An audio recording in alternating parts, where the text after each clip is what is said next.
Hey everybody, my name is Alden, Drew. and welcome to our first ever post-commentary. What wound up happening is, while we were recording this, Drew was recording accidentally my voice and my voice. So exactly half of our audio got cut out. Yeah, I was a big derp on my part. So just to, I suppose, catch up. Last time we ended off, I was about to head off to pick up the what I had dropped in the treasure chest at the end of the beginning area. So I gotta empty out my backpack because I had about 8 things in the treasure chest. So I gotta make sure I've got enough room for everything I want to pick up. So let's go head over there. I'm gonna hit up that little chunk along the path that I haven't explored yet. Generally speaking, it's a good idea to explore as much as you can. Don't backtrack unless you absolutely have to, because the sooner you find something, the better. And I mean, especially with an exploration game like this, or like Minecraft, Terraria, anything like that, the more of the map that you have laid out, the better. And I mean, this map, I actually wanted to say something in the live commentary that I didn't get a chance to, but I actually appreciate this map because what it does is it actually gives you the locations of all the resources around you. Yes. So I mean, that is super nice. Yeah, whereas like something like Minecraft, maybe you have like the general colors of the blocks in the area. You don't necessarily know. Oh, here's the rocks. Here's the spider's den. Yeah, in something like this, where knowing where you have to go is so important because you've got several different time factors working against you. It's really nice that they give you that up front. Yeah, because I know if I had been playing this without maybe, it's really the combination of the elements in this game that really make it a fun and like enjoyable experience. I know that Derpy frogs. You pass up the frog. But if I had to play this game without, say, the map or without, say, the hunger meter, I had to rely on the audio cues from the player character. I need food, something like that. It would be infinitely harder a game, and I think a little bit less enjoyable. Yeah, no, I definitely agree. There's a lot of things that they do right that make you feel like when you do lose, it's because you weren't good enough at the game. Like we were talking about in Earthworm Jim, challenging but fair. So they give you all this information up front, and it's like, alright, here, you do with this what you will. We're not gonna... There's not a lot of hidden variables, although I think naughtiness is a hidden variable. Yeah, I don't ever think they explain or they explicitly say, hey, you're getting pretty naughty. I don't know, maybe there's a visual cue in the appearance of your character or something, but I haven't experienced it yet. Yeah, I haven't noticed anything if there is. The only way to know if you've been too naughty is if Krampus appears and starts taking all your stuff. Yeah, so if you kill NPCs, neutral mobs, not just NPCs, so if you kill pigmen, beefalo, rabbits count, so do birds. Not sure about bees, and I know gobblers do not count. But if you kill those, it counts toward your naughtiness, and if you get your naughty level up too high, then Krampus the Christmas demon will show up and start stealing your stuff. And if you want to get it back, you have to hunt him down and kill him. Most hilarious game mechanic. Yeah, and I actually found out that depending on how long you've survived, in later day counts, I believe it's after 51 days, it has a chance to spawn 2 Krampuses. Really? Yep. So, and that's really awful because a lot of times they'll run off in different directions, and you can only chase after the one. So if you hunt him down, or after you kill the one, you have to go and hunt down the other Krampus. That's just generally something you don't want to deal with. Naughtiness will go down over time. Oh, that's the hounds. Surprise attack. Yeah. I forgot to mention, as we were walking back, Drew, you started hearing those noises, those Yeah, as we growls. were walking, you could hear the heavy breathing and the it's just like heavy breathing and this panting, and it's just really really unnerving. And the first time I heard it, I honestly had no idea what was happening, and then the hounds showed up. And, oh, they actually killed. The first time I experienced the hounds, they just killed me outright. I was so completely unprepared. I don't think I'd even researched the spear at that point.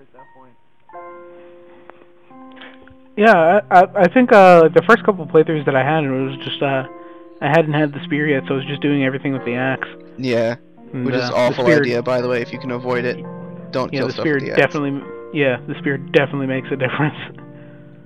Yeah. Right here, I think you're gonna demonstrate the rope trick here. Right. So one of the big reasons that I'd been harping on collecting as much grass as you can is you refine grass into rope, and a single piece of rope will light the fire for half a day. And a rope is only 3 grass, so you can, like, that small patch of grass there, that will be enough to get me enough rope to just keep that fire pit lit for eternity, and still have plenty of grass left over for using as, rope left over to use as research. Doing the maintenance. Yeah, doing just the maintenance thing. planting down those berry trees. As you can see, they are unfertilized still, so I gotta fertilize them. Go get poop. You get poop a couple of times in this episode. Oh, there's this episode abounds with poop. One of the things that you mentioned in the live recording, we're going to reference this a lot, but something that I didn't know is there's actually a visual change that I just noticed while Drew was fertilizing here between the, I guess, dead state and live state for a bush. So you'll notice that when we get back to it, and with the grass, there's like a slight difference. Yeah, you can see the ones down at the bottom look a little bit, they're angled the opposite way, actually, if you look at them, and they're a little bit browner. Obviously it's hard to tell at night, but you can see some slight difference. Yeah, but it's very, very prevalent with the bushes. But what winds up happening is if you try to dig up something that is in its quote unquote dead state, you're just going to get a couple sticks. Yeah, 2 twigs. Whereas if you dig it up live, you get to replant it dead. Yes. And every time you dig up something and you replant it, it automatically pops in its dead phase, and then you'll have to go ahead and fertilize it. I think technically you don't have to fertilize it, but if you want it to grow in a reasonable time frame, you should fertilize it. Sorry about that, taking a quick sip of my coffee. Coffee time. We get to do that on post commentary. We're just sitting back here, drinking coffee, because no stress. I know what happens. There's no fear. I don't have to worry about starving. It's kind of nice.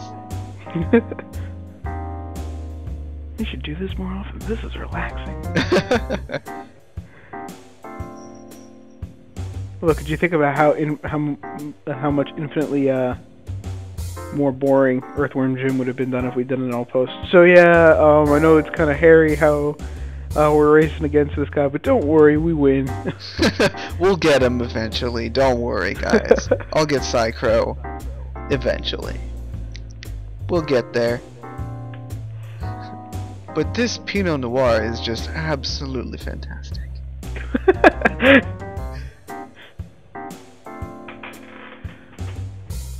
Oh man. Oh yeah, I'm gonna try and give the Pig King the monster meat. He does not accept monster meat. It has to be...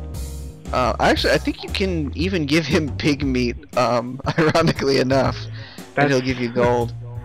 It's like when you feed if you've ever played Viva Pinata, you just like bust up one of the pinatas and then feed it to its child. It's so Absolutely awful. demented. But yeah, if you give the pig king meat, he will poop out of gold for you. So The kingpin. the kingpin. Yes. He is a bit of a kingpin, isn't he? Look at those, that bling on his horns there. You know he knows what's up. He looks like he ate Wasp. Aw, poor Wasp. Not even Wasp deserved that fate. There we have it, ladies and gentlemen. We've officially tied in all of our Let's Plays up to this point into this single video. I hope you like tie-ins. Everything's all wrapped up in a neat little package. Oh, there is some stone down here I'm gonna go get. Because at this point, I desperately need stone to build my crock pot. I really want that crock pot. It's like the one thing I've been harping on through this entire series. At this point, 80% of our commentary was talking about how you needed to get a crock pot for your stuffed eggplant, and we needed to get fireflies for the pumpkin. I really didn't want to have to use the pumpkin. Oh yeah, so I'd walked past these gravestones without even realizing that you could dig up the grave underneath the gravestone, and they have these artifact kind of guys. You drop them in your research machine for massive amounts of research. I believe we figured out it was 80 research exactly. Yeah, 80 research per artifact. I'm gonna have to look at that one more time after we're done here, but I think we actually missed a gravestone that was right in front of the, or right behind the spider nest den. Yeah, I couldn't tell if that was just an extra large spider's den or if that was a tombstone behind the spider's den. Let's see that again. Let's see that in instant replay. We're gonna have to dry cut. We're gonna have to dry cut here too, like us doing like the Madden, draw skadoodle thing all over the game. Yeah, if you look over here, you got the little thing that pops out behind the spider's nest. It could be more spider's nest. It could be a tombstone. We're gonna have to see what they do when they pick this up. Yes. I need more John Madden in my life. I think I have exactly enough John Madden in my life. I'm good with the status quo. There's so many gravestones in this place. It's just a regular haunted forest here. Yeah, you hit a legitimate jackpot. And this sort of made you, I guess, rethink your strategy of not getting another shovel. In that, if you do stumble upon a crap ton of gravestones, remember that your research does carry over through playthroughs. So you dig them all up now. Later on, when you have everything unlocked, then you can not bother with them. But yeah, I know. As long as there are things to unlock, digging up these graves seems extremely useful. Mm-hmm. So I think I do end up having to make another shovel later.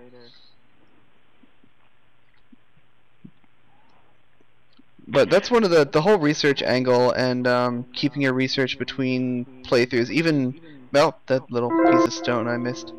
I think there was a rock there that I cut down. Apparently, that was just hiding behind a tree. But yeah, the research is one really awesome thing about this game. I feel like really makes it. I wouldn't say permadeath is tolerable, because that makes it sound like I just hate it. But I don't mind so much when I die, even though there is permadeath, because the research is something that carries over. It gives you a sense of accomplishment, even though you lose all of your items and everything. The world resets. There's just this sense of like, alright, well, I've got so much more stuff I've got access to in the beginning of the game. I can do better next time. And one other thing I really like this game does, when you get a game over, you have the option to retry in the same world or generate a new world. So Oh, that's cool. yeah, so if it's like, oh, like I started right next to this beefalo village and it took me like 10 days to find it, if I knew it was there, I could go right to it. I could survive so much better this time.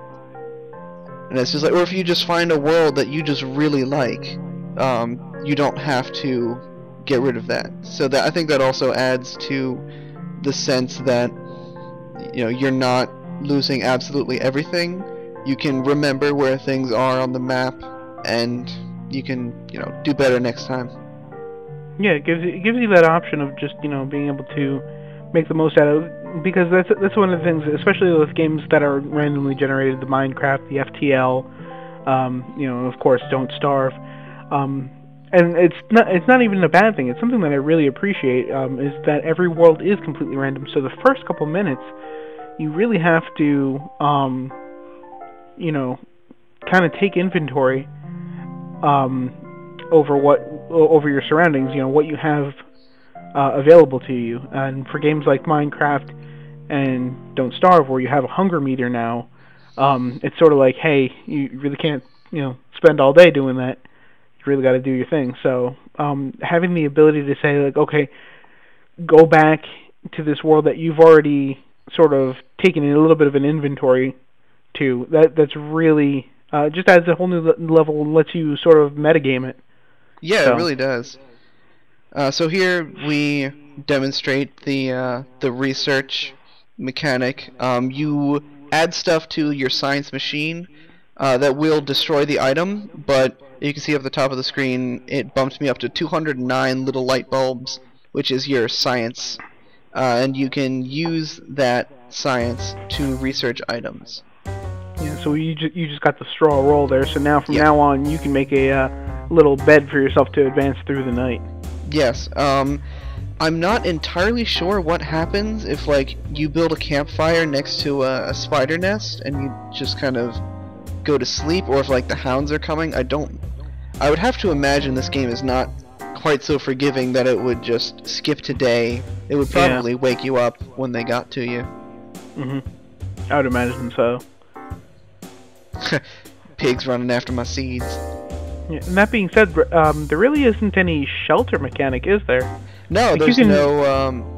You can build a tent, but it's not Yeah. the purpose of the tent is not shelter. I haven't researched the tent, but from what I understand, it lets you actually change characters mid-game. Oh, that's cool. Yeah, so you can. What I might end up doing, what'll probably be my my pro play, as it were, is starting off as Willow, so I get those first couple days of resourceless fire, and then switching over to the first character, whose name I can never remember, who's got the beard. Start growing me some beard hairs and getting me a meat effigy going. Now the meat effigy, what does that do exactly? I know you researched it. Right, the meat effigy acts as a one-time respawn point wherever you put it in the world. So if your character dies, you will respawn at the meat effigy. Oh, that's cool. So this game, it really, I mean, it is, if you don't play it, I don't want to say don't play it right, but if you don't play it in that certain fashion, is a permadeath. You know, you die once, that's game over. Start over. Yes. But you also do have the option of creating things that would allow you to curb that penalty. Yeah, Or the other one basically being you get one more. The other one being that amulet there. Yeah. I actually haven't found the amulet yet. Thanks for spoiling it. I didn't say a thing. I just said the amulet.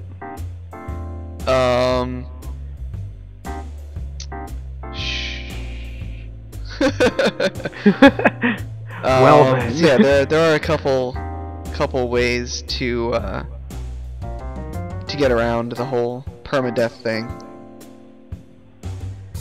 So here I found a bit of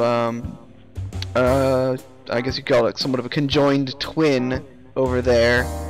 But we decided to finish out this little cluster of space, our little biome here.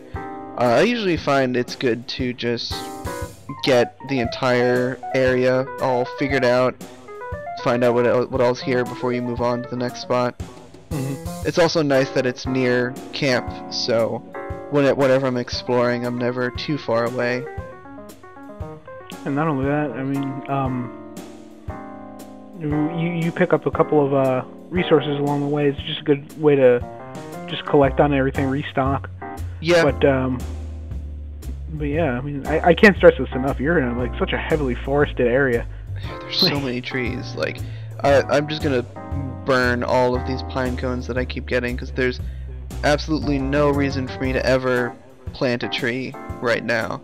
I mean, unless I get a tree guard. By the way, tree guard is the actual name of the trance I was talking about a couple episodes ago. You can plant a pine cone to pacify a tree guard, but you need wood, and they're gonna come after you again as soon as you start cutting down trees again. So it's probably best to just deal with them, unless you're just in a bad spot and you need to get something to ready. So so there's the amulet that I spoiled. that we totally didn't tell you about it ahead of time. Yes, I had no idea. Oh, look at that! That's so cool. I had no idea that was gonna happen. What does that do, Drew? What does that do? Well, I'm glad you asked. That will protect you from death. So I've never actually been lucky enough to get an amulet before now, or find the red stone that you need to make one. I've gotten enough gold to make one, but never that red gem. I don't even know how to get a red gem. Actually, I'm not sure if it's a specific drop or if it's something just from the stones that's just really rare. Just a super rare drop. Might be. It might be. But I'm not entirely sure if it will if it gets you like back up to full health, or if it will respawn you somewhere. I don't know how it exactly functions, or if it can even save you from a hunger-related death. I'm not entirely sure. But I guess we'll find out one way or another.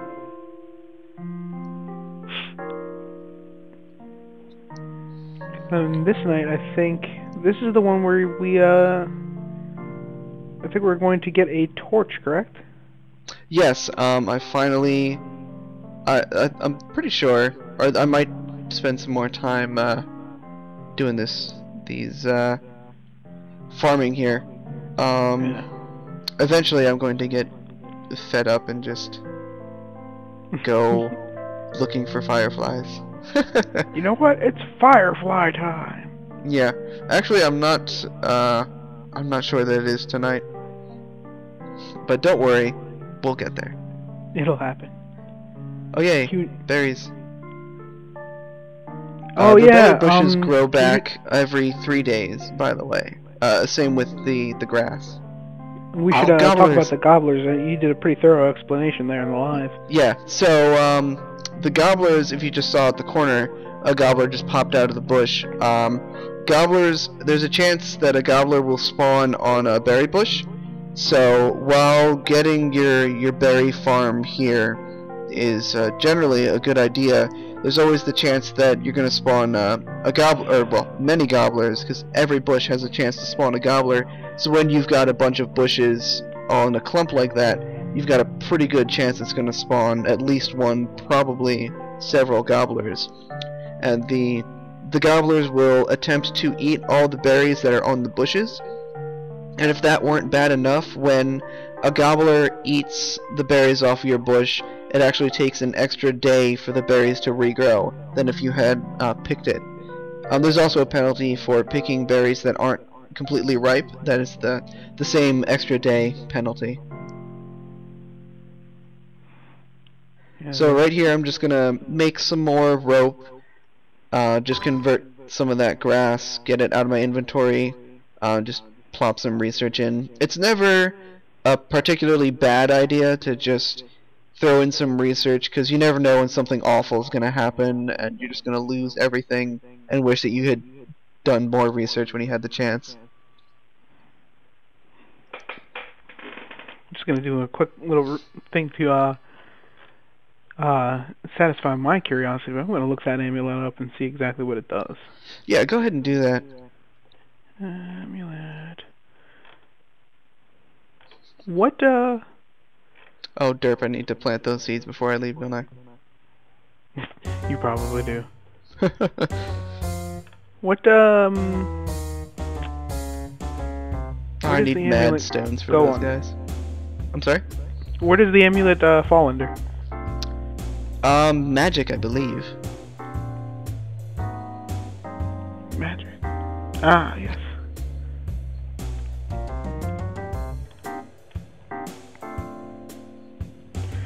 Oh, okay, so heads up, something that I was going to suggest, I am now going to fully suggest that you do not.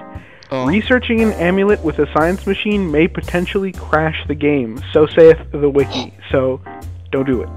Okay. Well, I'm gonna steer clear of that then. At least while they're in beta. Yeah. That sounds like a known bug they're probably gonna get on fixing. It looks like it will protect you from death. It will respawn you upon death. So it's not a refill of health. It's just gonna. It works exactly like the meat effigy. Okay. So how much health do you get back then when you get killed? I am not. Oh, real sure. quick, I would like to point out that tree you just saw just go into its little like dead state.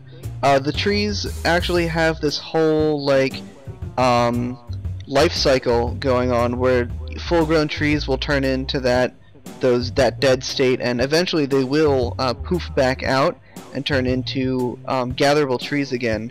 That's just one cool little nuance to the game that I really enjoy. Okay.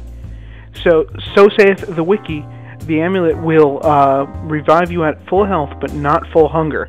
If death is inflicted by the night monster, the player will be revived in the morning.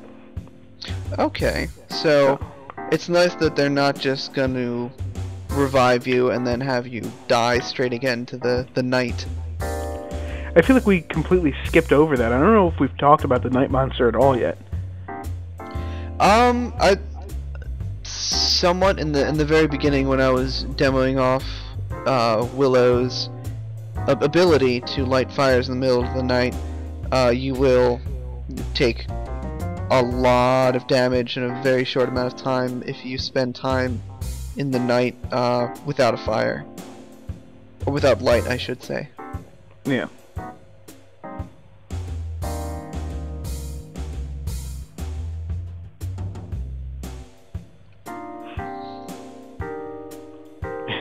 It's the farming episode.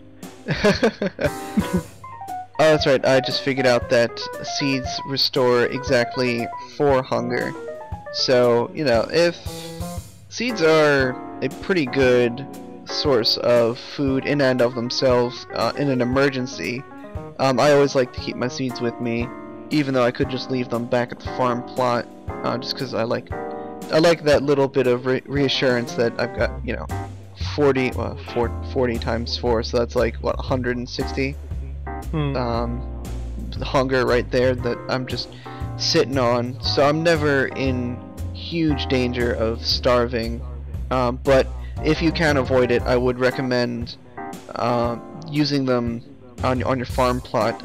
Cooked seeds will give you more, but you always get more hunger from planting and growing them than just straight up eating them.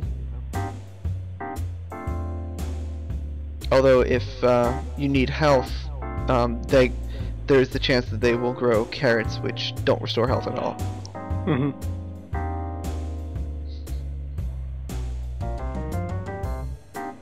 I think at this point we're just filling out the map for this island. Yeah, this was pretty much the last little chunk of island that I hadn't explored yet. Exploring in this game is actually one of my favorite parts of the game. I love finding the new little things like this tombstone I just found. Oh, I had apparently found that one already. Yeah. But yeah, like finding the tombstones. Now that I look at it, I'm pretty sure that's just part of the spider's nest. Yeah, yeah, I But think yeah, you're like right. finding the tombstones, finding the villages. I love just that feeling like when you stumble upon something really awesome. I love like and that the whole like filling out the map is just a super satisfying thing in general for me, like regardless of the game. Mm. So I just love that whole completion thing. You know, the survival aspect of this is the major draw of the game for me, I think. Yeah, I definitely that I find that a lot of fun as well. But I personally just love exploring.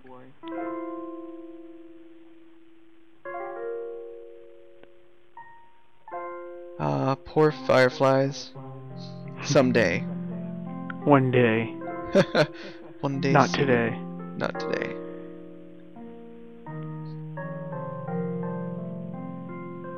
Oh, double gobblers. See, that's what I'm talking about. Although luckily there weren't any berries left for them to attempt to eat. I was gonna say, I noted that when we were looking up, when I was looking up stuff on the wiki there, that you can get turkey meat. So I'm guessing that's the gobbler there.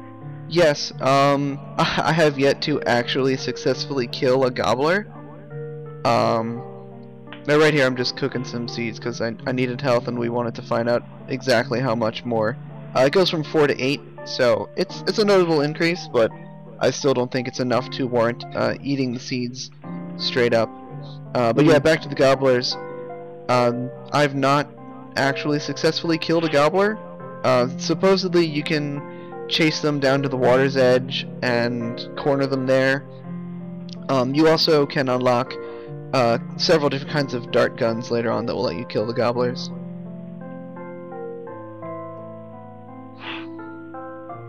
So it looks like I've got my bug net, but not quite. Yet. Yeah, I'd like to use pine cones as fuel just because, like I've been saying, planting trees just seems so incredibly unnecessary in this huge forest. I think I counted out 6 pine cones will get you through the night if you start right as it starts to go from evening to nighttime. One other important thing I should point out is that little moon gauge in the top right there next to the day counter. When it's a full moon, if there are pigman NPCs outside, not in their house, they will turn into werepigs, and that will just ruin everything. That includes if you give meat to one of the pigmen, they will follow you around, and they'll act as like a companion. And if they're following you around at your campfire, and it's a full moon, they will turn into a werepig, and they will attack you, even if they're your companion. And I've actually died that way several times. Alright, so this is dawn of the 12th day, and that'll do it for this episode. Next time we continue on. Yup. See you guys next time.